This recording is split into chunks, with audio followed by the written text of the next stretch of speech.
In this video, we'll be talking about why so many high-functioning professionals, despite their success in other areas of their lives, their relationships are so disastrous, and what you can do to facilitate the healing of the deep emotional wounds and to bring about the integration within yourself that will lead to healthier and more deeply fulfilling relationships. I'm Ben Ufana. I've been in transit the past couple of days, was actually working on this while on a flight between Salt Lake City and New York City. I was up the whole night working away, getting this chapter completed. Do like and subscribe, look below and click. Anyway, so from early childhood, I've had this incredible curiosity and fascination about people. So I would just watch and observe, is wanting to learn, wanting to better understand people. I also have a curiosity about world affairs, like what's taking place in different parts of the world. And I watch the leaders nationally, internationally, as well as entertainers. I'm curious about the people who make a real difference in the world, or those who have a great deal of influence. Sometimes I feel disheartening and even angered by those individuals that I feel are just in it for their own personal gain. And I am most inspired by the people that I feel are making a real difference in the world. Being very empathic, I feel the strengths, the resources these individuals possess, but I also feel their emotional wounding. I feel their blind spots. Some of the most visible examples, people in the entertainment industry, like actors and musicians. And while many of these individuals are incredibly intelligent, capable, and talented, many are struggling with their relationships. Albert Einstein, for instance, was known for having very tumultuous relationships with his wives. He was estranged from his children. Steve Jobs, despite his technological innovations, was known for having a very abrasive managerial style. Freddie Mercury, the vocalist from Queen, had a series of very destructive relationships. Whitney Houston and Tina Turner both suffered horrendous abuses in their relationship. Despite the outward successes, the emotional lives of these individuals were often fraught with unresolved issues that complicated their relationships and their personal happiness. In our effort to function on a day-to-day basis, many of us detach from our pain, from our deeper emotional vulnerabilities, but this often comes at the cost of our deeper emotional engagement and healing. The fact that we fail to pay attention or to nurture these more vulnerable and wounded parts of ourselves, it leads to a lack of understanding and healing. And because we've disconnected from the wounded aspects of ourselves, these parts of us fail to mature, and that results in a form of arrested development. Now, I will be referring to my notes or reading some sections just because I want to get in all the important parts that I want to include here. The thing about high functioning people is that they're able to tap into the more resourceful aspects of themselves. They excel in their careers due to their ability to utilize the more resourceful or the more developed parts of their mind. And this distinction highlights their competence in specific areas, often cognitive domains that are outwardly visible and that are socially rewarded. However, although we may be intelligent, highly capable, skilled in many aspects of our lives, we often find that when forming romantic relationships, we operate from these deeper, less visible parts of the psyche that exist outside of our conscious waking awareness. And these parts often hold a great deal of trauma, repressed emotions. These are parts of the self where we have internalized the dysfunctional family dynamics that we've grown up with during our childhood and adolescence. These are also influenced by the romantic relationships, going all the way back to the boyhood, girlhood crushes that we formed, and those early relationships during adolescence, and then later on, even as we grew into our 20s and beyond. These are the parts of us that haven't matured. parts of us that where our needs are not met and that we've largely disconnected from, and therefore we've left these parts of us in an unhealthy state. And consequently, we tend to attract people into our lives who reflect back to us those aspects of ourselves that are wounded. And also, to the extent that we've healed, that we've grown, or maybe we just grew up in an environment, some of us that where we were loved and nurtured. In those cases, we tend to attract people who reflect those aspects of ourselves to us. Now, going way back at the age of 20, I had the opportunity to apprentice with Horace Dulkai, one of the last surviving traditional doctors among the Kiowa Indian tribe, actual medicine man.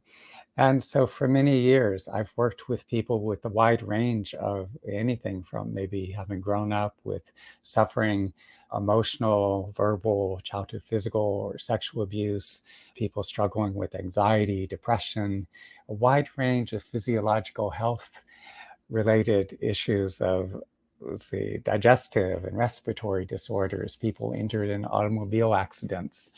While I enjoy working with people with this wide range of issues, and it's very gratifying for me to see people heal and bounce back, restoring their physical health, and people who struggled in their lives and not functioning all that well, and get to a place where they're physically and emotionally, mentally very resilient and fully engaged in their lives.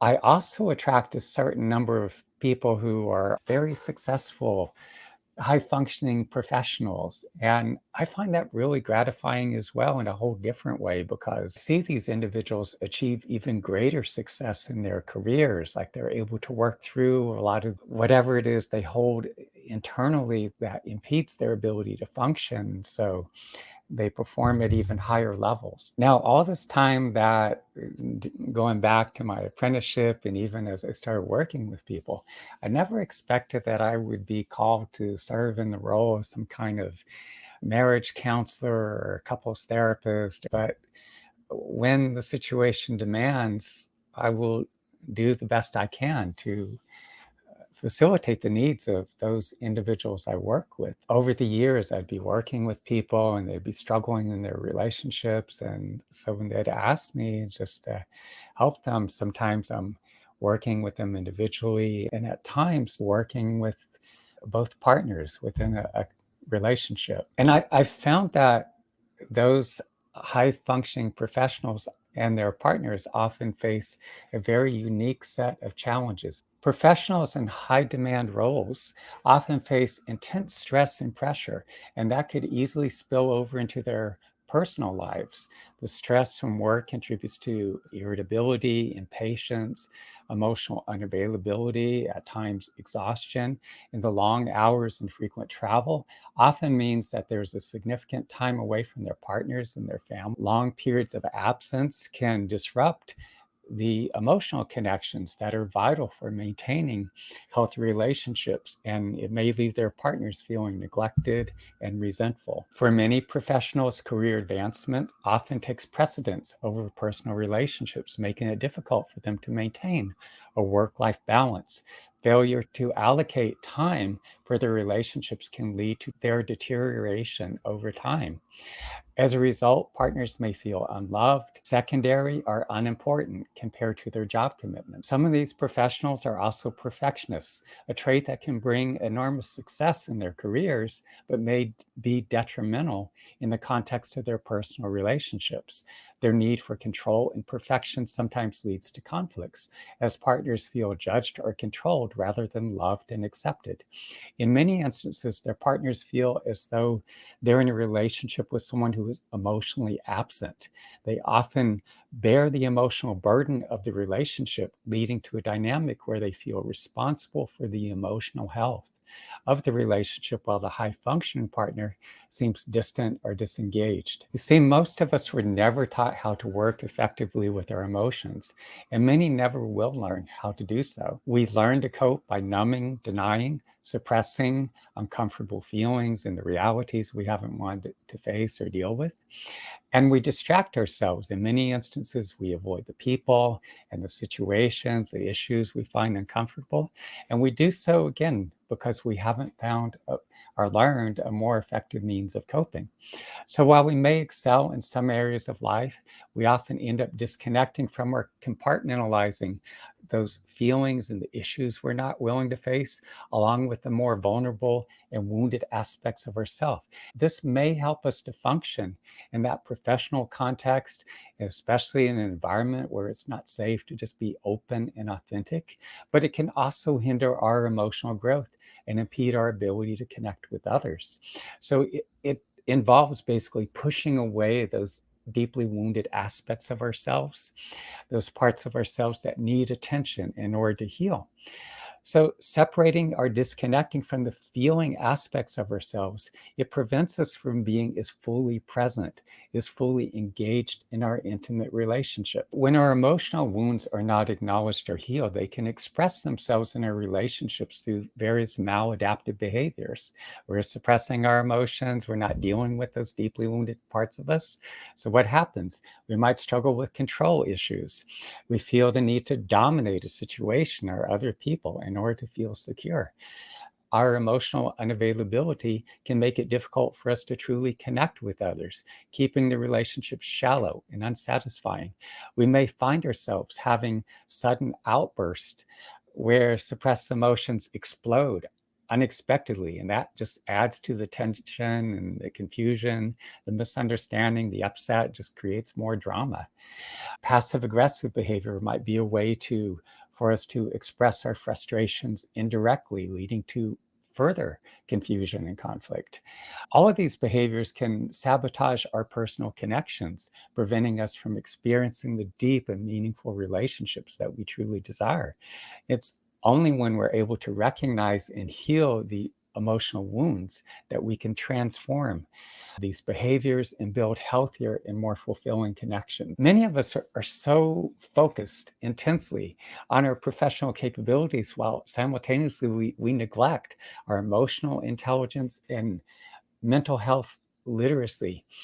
The gap in knowledge can easily prevent us from recognizing or being fully aware of the emotional wounding and other mental health issues in ourselves and other people. The fact that we haven't learned to work constructively with our emotions, it means that we end up suppressing, avoiding, we fail to process our emotional responses. It creates this emotional blindness. And that prevents us from clearly seeing the individuals that we get involved with. And so we often find ourselves attracted to individuals who are form attachments to those that are highly dysfunctional, maybe have substance abuse issues, maybe borderline tendencies, or a malignant narcissist, or just people who are mentally unstable. And because we lack the ability to access and process our authentic emotional responses, we're more likely to feel that we're somehow responsible for their lack of availability or for their abusive or behavior, that they don't love us or just whatever.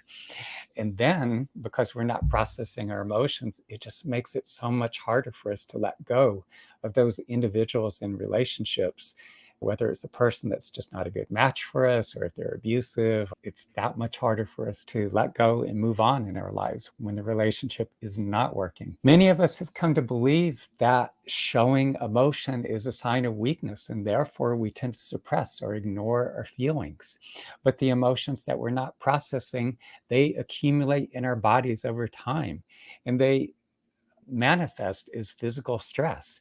And over time is physical pathology, like some kind of illness, but also manifesting as burnout, anxiety, depression, and more severe mental illness. Our inability to effectively process our emotions creates a kind of emotional blindness that can distort our perceptions of others. So we're more likely to find ourselves repeatedly drawn to people who complicate our lives, causing us enormous harm, leading us into unhealthy relational dynamics because we just can't see the warnings or the red flags. We also can't recognize our own unmet emotional needs. Most of us have a very limited understanding of addictions and other forms of dysfunction and mental health issues.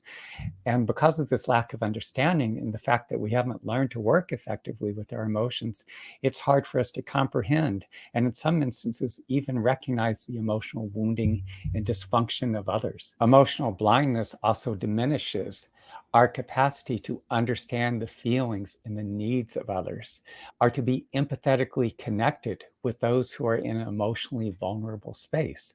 We're more likely to project our unresolved issues onto others or choose partners who mirror our unacknowledged traits, our emotional wounding, which invariably perpetuates the cycle of dysfunction.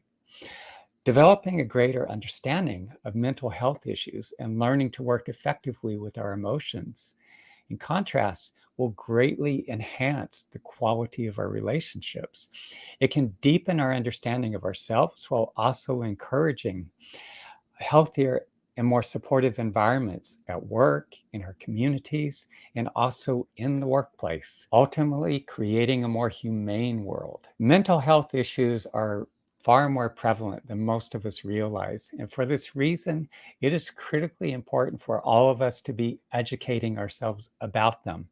This includes understanding addictions, dysfunctional family dynamics, cluster B personality disorders such as narcissism and borderline personality disorders, ADHD, bipolar, even schizophrenia. And this process may involve like self-study, therapy, support groups, online forums, and there's enormous resources that are available online for us to check into.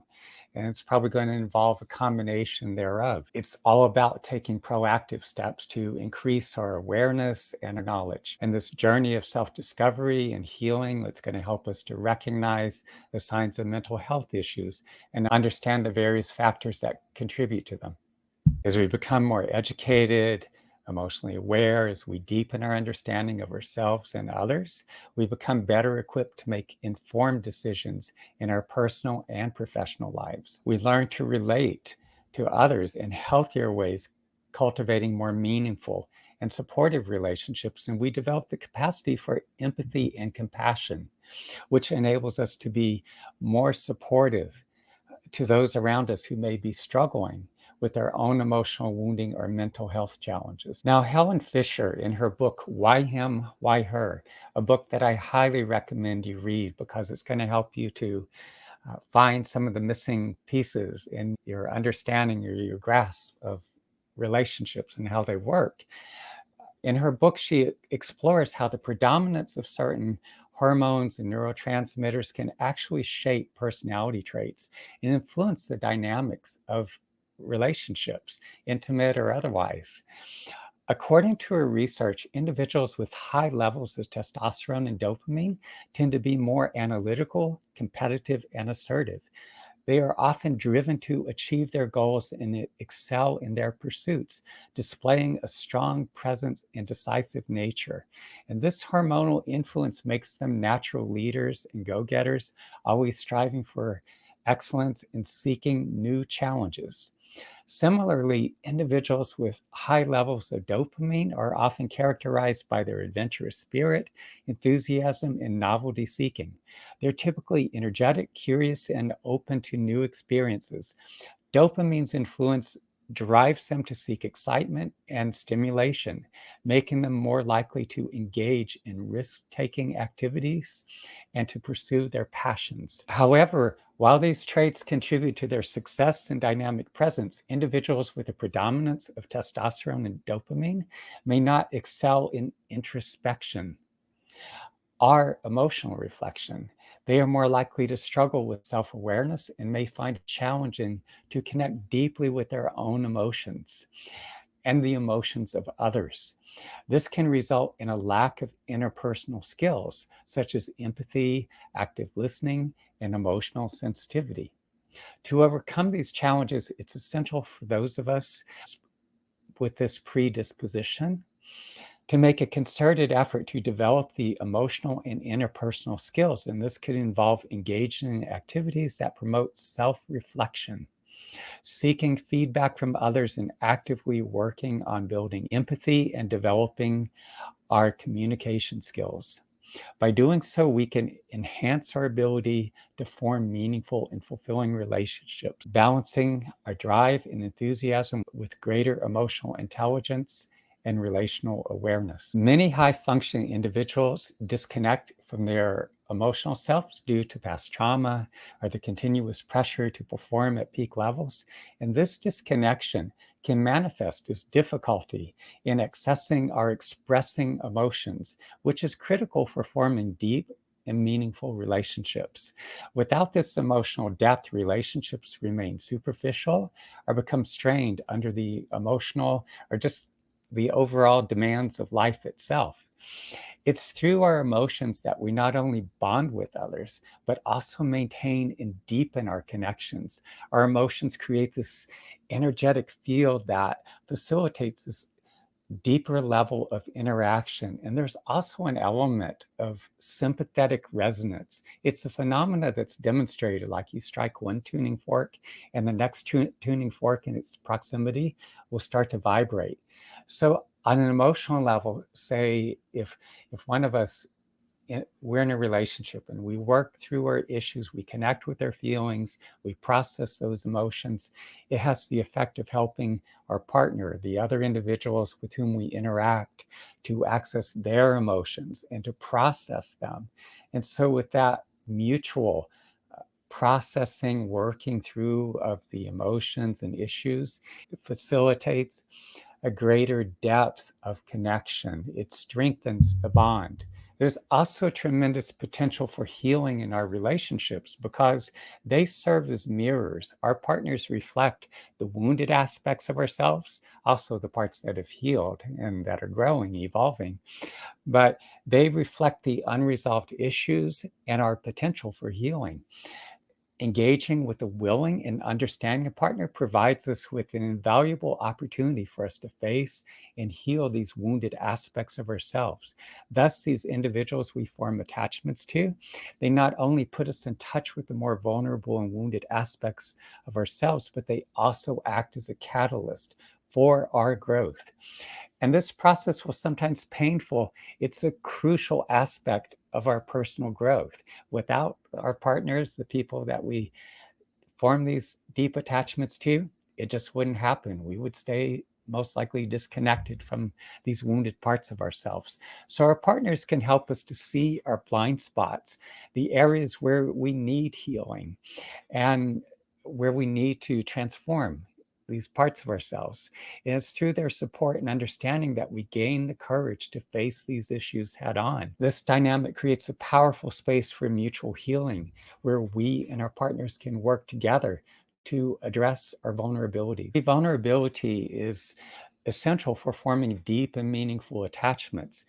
It enables us to express our needs and our fears and our desires openly. And for those of us who have not learned to work effectively with our emotions, it can be far more challenging to allow ourselves to be emotionally vulnerable. And that creates barriers to intimacy and trust.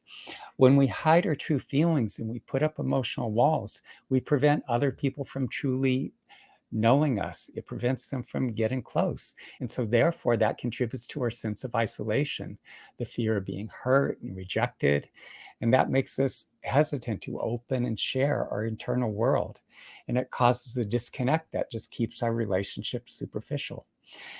By embracing our vulnerability, we gain a much deeper understanding of ourselves and others while cultivating genuine connections.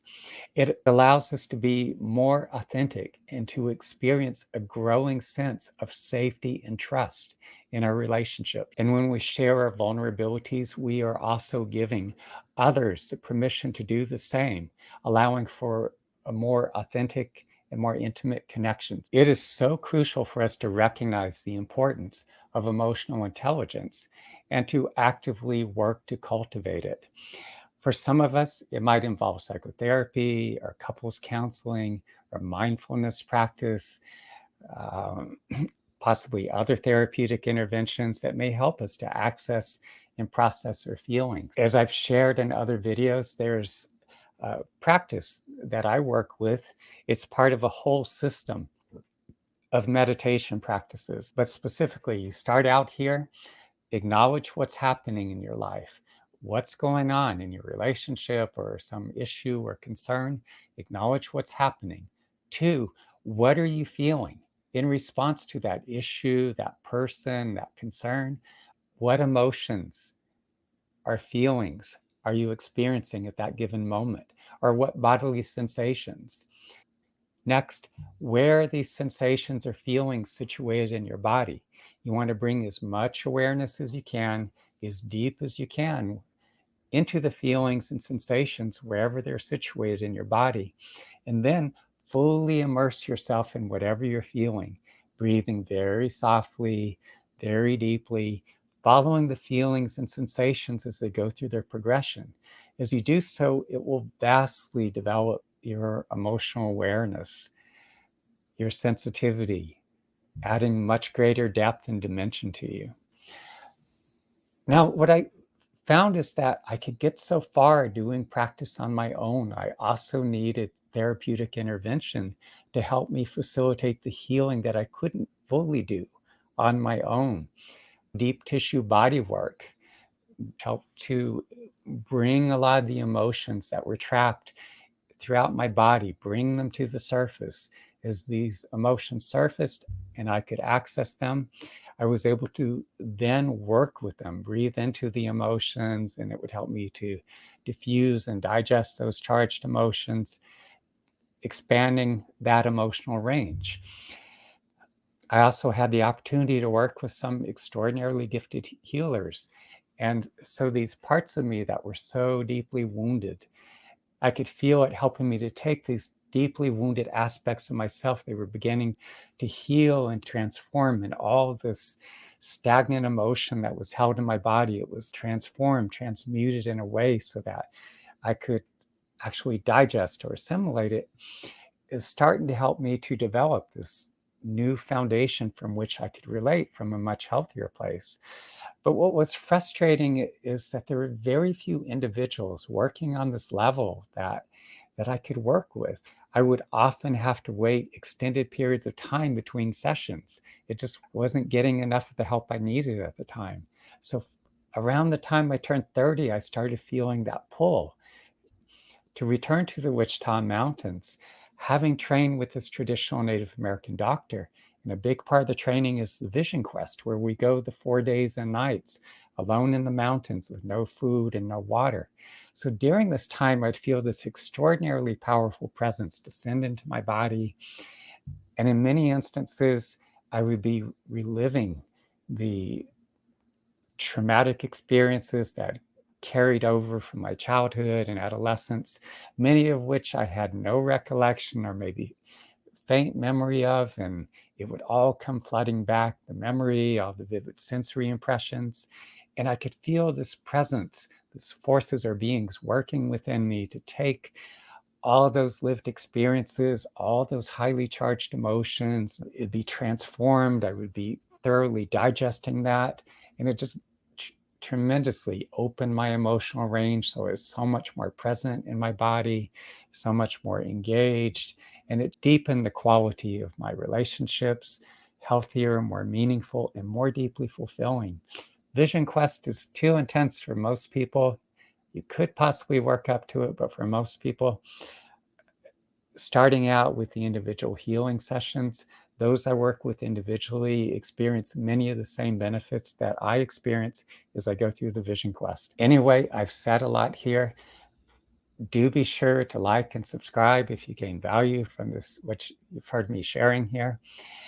Be sure to look below this video. I'll post the link to the article. So in case there's any crucial details I left out from the article itself, you can read the article. It will further help you to absorb the important aspects of what I have to share here. And I have to get to an appointment and get on the subway. So bye for now.